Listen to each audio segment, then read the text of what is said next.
Well, hello there. It's that time again. Yes, it is. It rolls around so quick. I'm sorry I missed you last week. Yes, I did. We had out-of-town company, so I was not able to get to shooting the blog. But certainly, we do want to shoot our weekly tarot and astrology blog today.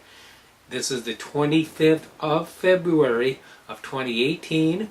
I will go over some of the Tarot de Marseille cards like I have been doing and a little bit of astrology. So do stay tuned. Again, another interesting ride. Yes, that's right. The three cards that we have for this week, the major arcana, are the Magician, Strength, and the Emperor. Now the Magician is looking to the left. He's looking at the past, and he appears to be transfixed, distracted. He's playing with his tools, he's got his wand in his hand, and he's looking at something from the past. So he's not fully acting in the present. Unlike the Strength card. The lady in the Strength card, she's going, I don't have time for that. I got a line on my hands. I'm taking care of business. I'm going to focus on what I have to do with this fellow's mouth, whether I got to open it or close it, and that's where I am going to be focused. And for focusing on the present, the reward is control. Look at the Emperor. The Emperor is looking towards the left, but he is in dominion. He is in control with his wand, his scepter of power.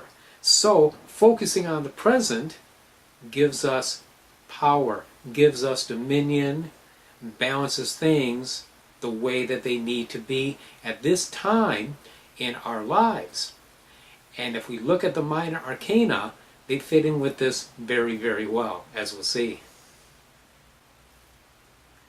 Yes, I always draw two minor arcana cards, the pip cards as they're called, because they tend to give some practical advice on how to utilize the energy represented by the trumps. So here we have, coming up on the screen, the Nine of Wands and the Three of Swords. Now, the nines are a number of change. And the Nine of Wands in particular is interesting because it shows a rod running right up through these wands that's kind of like disrupted. It's like it has to stop. It can't continue on its course. It has to pause.